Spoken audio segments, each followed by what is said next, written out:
my dear students, let's move on to the next session, that is session number 7. So let's find out what does the session number 7 comprise of. In session number 7, we would be learning about adverb. So what is an adverb? A word added to a verb to tell how, where, when the action is done is called as an adverb. For example, suppose I say Ram writes slowly. Okay? So slowly is the adverb. Second example, suppose I say Ram rises early. So in the second example, early is the adverb. Third example, suppose I say rain falls everywhere. So in this sentence, everywhere is the adverb. Am I clear? Yes. Now my dear students, we would learn about the adverb of manner. So what do you mean by an adverb of manner? These adverbs show the manner in which some action is done. For example, suppose I say she looked up sadly. So sadly is the adverb of manner. Second example, suppose I say the cake was lovingly made by Juhi. So in this example, lovingly is the adverb of manner. Am I clear? Yes. Now my dear students, we will learn about the adverb of place. So what do you mean by an adverb of place? Adverbs of place tell us where something happens, or it indicates the object's position in relation to another object. For example, suppose I say we sat inside. So in this sentence, inside is the adverb of place. Second example, suppose I say bring your book here. So in this sentence, here is the adverb of place.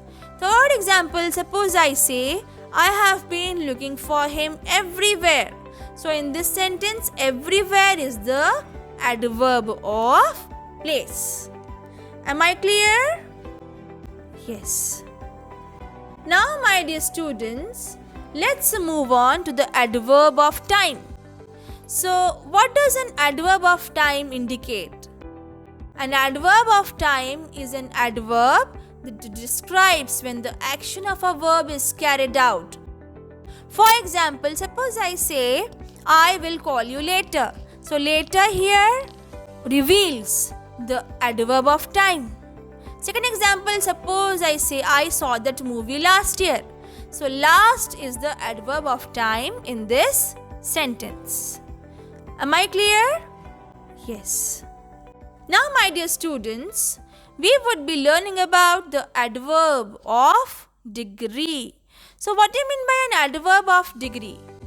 Let me tell you.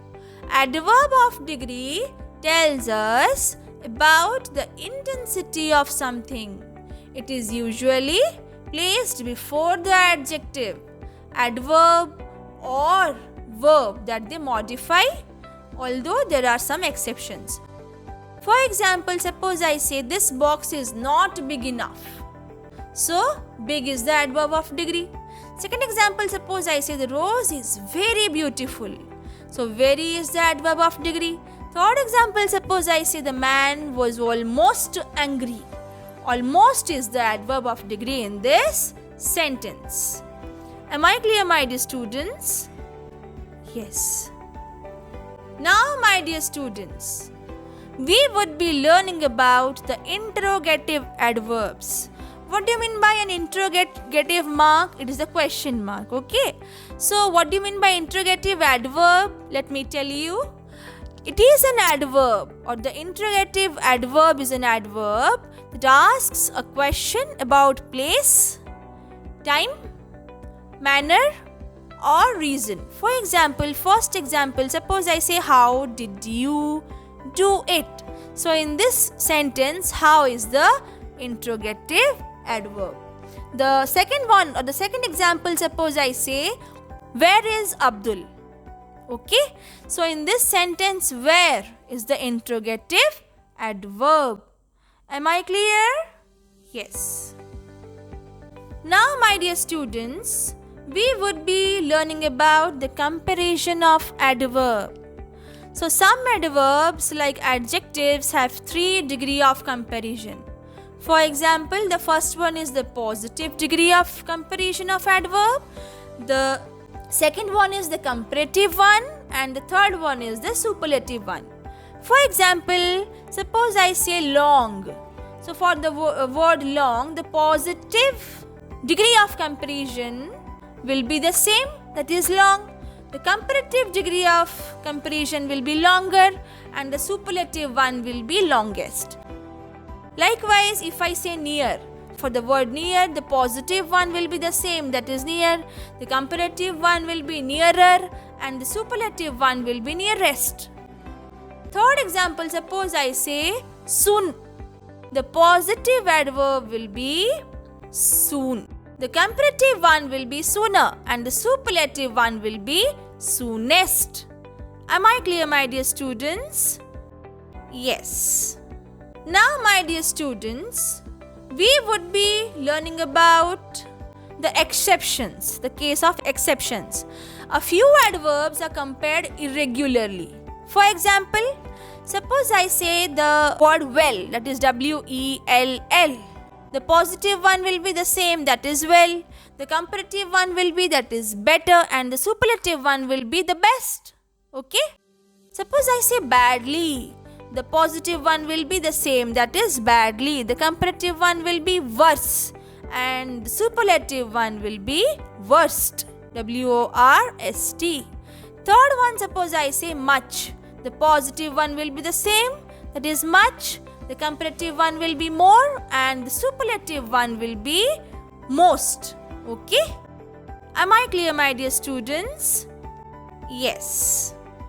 Now, my dear students, we would learn about prepositions. So, what do you mean by a preposition? Preposition is a word that governs a noun or a pronoun and which expresses a relation to another word or element in a sentence is called as a preposition. So, in other words, we can say preposition is a word or a group of words used before a noun, pronoun or noun phrase to show the direction, time, place, location, spatial relationships or to introduce an object. Am I clear? For example, suppose I say in, at, on, off, to. So all these things are called as prepositions. Okay? So examples of preposition, what will be first example? Suppose I say the picture is on the wall. Where's the picture? The question arises. The answer will be the picture is on the wall. So on is the preposition in this sentence. Second example, suppose I say the boat is by the river. B-Y, by the river. In this sentence, by is the preposition. Third example, suppose I say the cat is under the table. So, in this sentence, under is the preposition. Fourth example, suppose I say the cuckoo is sitting among the branches. So, in this sentence, among is the preposition. Am I clear, my dear students? Yes.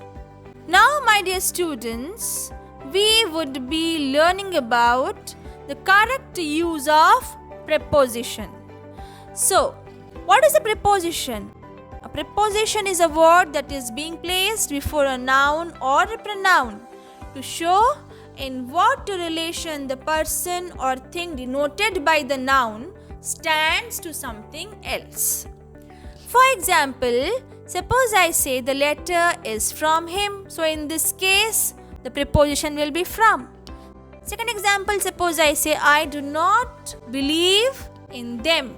So, in this example, in is the preposition. Am I clear? Yes. Now, my dear students, we would learn about infinitives. Okay? So, what do you mean by an infinitive? An infinitive acts like a subject, direct object, subject complement, adjective or an adverb in a sentence. For example, suppose I say it usually begins with the word to and followed by the base form of a verb. For example, suppose I say to read, to jump, to run, to cry. So all these are infinitives. Am I clear, my dear students? Yes.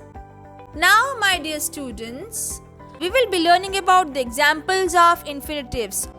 Suppose I say the first sentence, that is, I love to sleep. Second one, I need to eat something. Third one, I like to walk early in the morning. Fourth one, many people hate to learn new things. Am I clear? Yes. So in all the 4 sentences, you will find the examples. These are the examples of infinitives. So the infinitives are being used in all these 4 sentences. Am I clear? Yes. Now, my dear students, we would be learning about gerunds. Okay? So what is a gerund? Let me tell you. A gerund is a noun made from a verb by adding ing to the word. Okay? For example, suppose I say Rama likes riding. What does Rama like? She likes riding. Riding is the gerund. Okay? Second example, suppose I say Ananda hates learning. What does Ananda hate? Ananda hates learning. So learning is the gerund in this sentence. Am I clear? Yes. Now, my dear students, we would be learning about conjunction. So what is a conjunction? A conjunction is a word used to join the words or group of words. Okay? And they are also called as the joining words. For example, suppose I say I ran fast, but I missed the train. Okay? So here but is joining 2 sentences, that is I ran fast and I missed the train. Similarly, suppose I say go away or be quiet. So here or is the conjunction because it is joining go away and be quiet, the 2 sentences or the words. Am I clear? Yes. Now, my dear students, we would learn about the correlative conjunction. So correlative conjunctions join or connect the 2 balanced clauses, phrases or words. For example, suppose I say either or, neither nor, not only but also. Okay? First example, suppose I say you can have either the chocolate or the ice cream. Okay? Second example, suppose I say he is not only a doctor but also a good musician. Third example, suppose I say Ram not only plays the guitar but also the table. Okay? So, in this 3 sentences, you will find that either or is used in the first example or the first sentence. Correlative conjunction and not only but also is also used as a correlative conjunction. Am I clear, my dear students? Yes. Now, we would be learning about interjections. So, what is an interjection? Do you have any idea? Let me tell you. Interjection is a word or phrase that is grammatically independent from the words around it and mainly expresses the feeling rather than meaning. For example, suppose I say hooray, bravo, alas, ouch. So in these are the examples. Okay? Some more examples we can say wow. What a pretty word. In this sentence, wow is the interjection. Okay? Second sentence, suppose I say shh, the baby is asleep. So in this sentence, SHH with exclamatory mark, or we can say shh is the interjection. Third example, suppose I say hooray, it's a holiday tomorrow. So in this sentence, hooray is the interjection. Am I clear? Yes. Now, my dear students, we would be learning about sentences. Okay? So, what do you mean by a sentence? A sentence is a group of words that express a complete thought. Okay? Tips to write a sentence. Suppose I say corpse. In this, you will find C for capitalize, O for organize, P for punctuate, and S for spell. When you add all these things, you will get a sentence. Okay? For example, suppose I say the sky is blue. So it's capitalized, then it's organized, then punctuated, and then spelled. Finally, what sentence did we get? The sky is blue. Am I clear? Yes. Now, my dear students, we would be learning about the kinds of sentences. So, how many kinds of sentences are there? There are 5 kinds of sentences. And what are they? Do you know? They are, first one is interrogative sentence.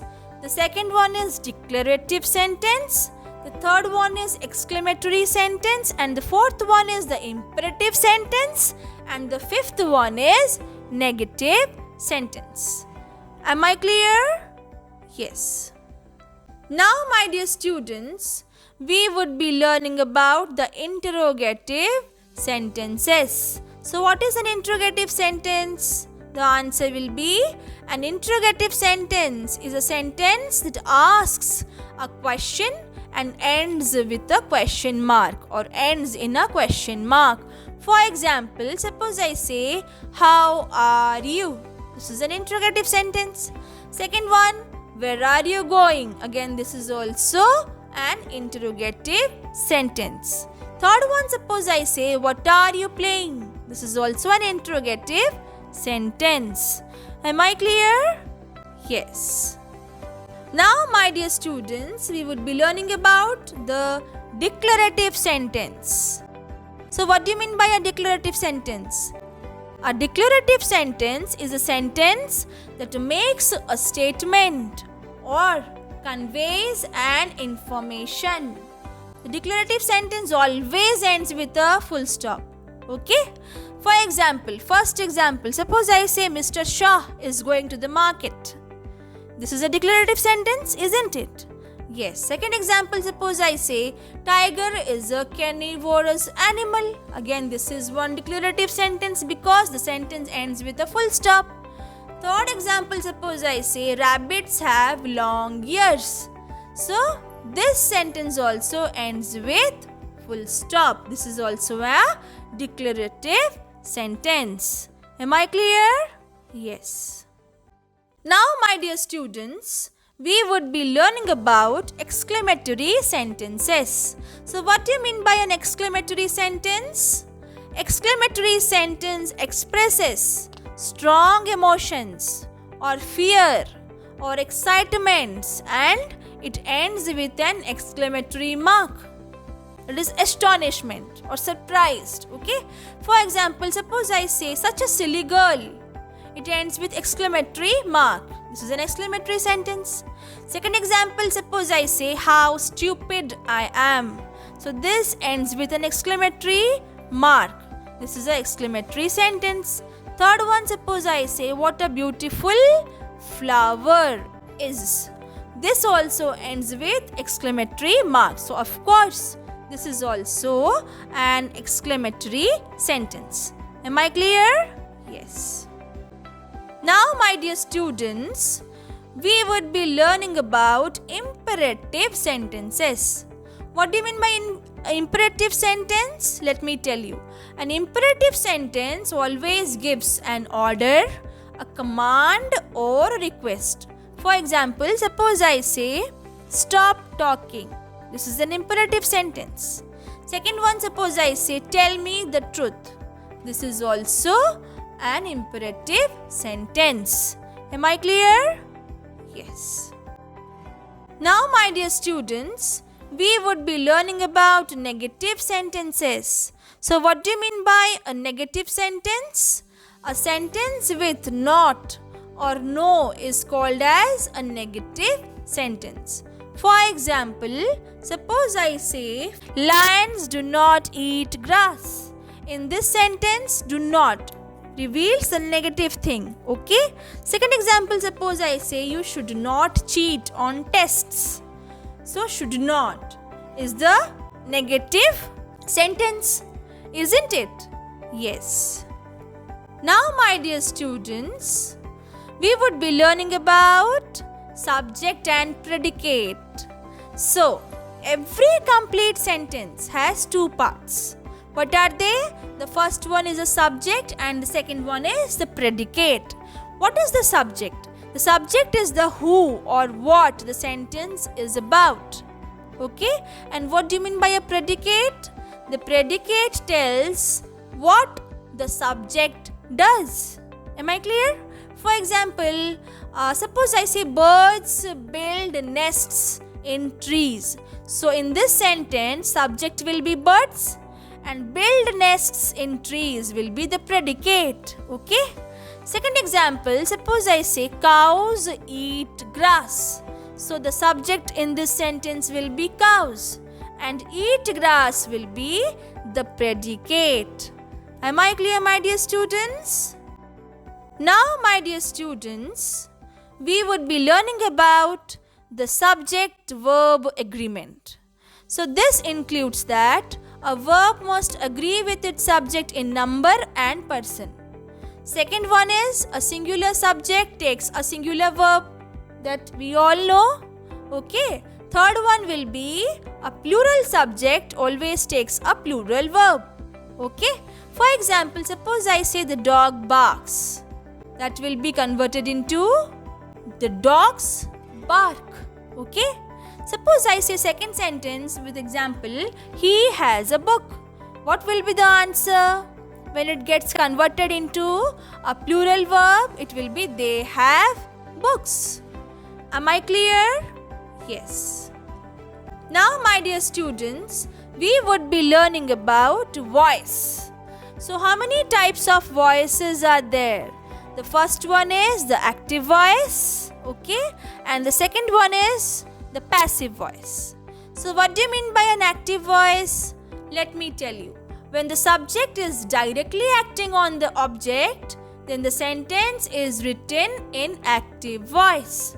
For example, suppose I say, the teacher punished the boy. Okay? So, this is the active voice. Okay? The passive voice will be when the object is acted upon by the subject. The sentence is written in passive voice.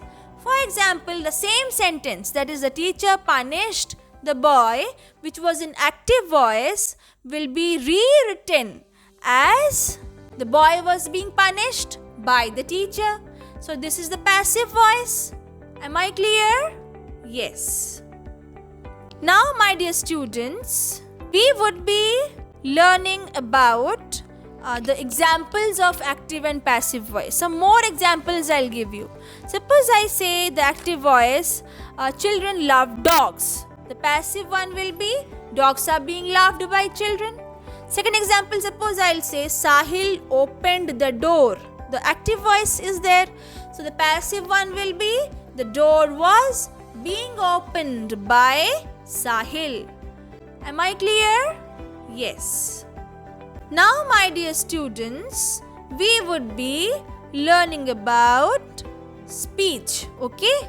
So, how many types of speech are there? There are two types of speech. What are they? The first one is the direct speech and the second one is the indirect or the reported speech.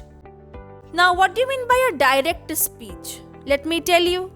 A direct speech repeats or quotes the expressed or the words spoken.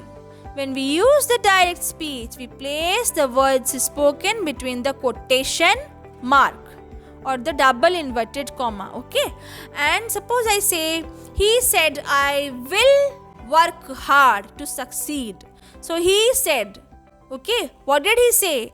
Inverted comma, double inverted comma starts. I will work hard to succeed. Full stop and double inverted comma ends. Am I clear? Yes.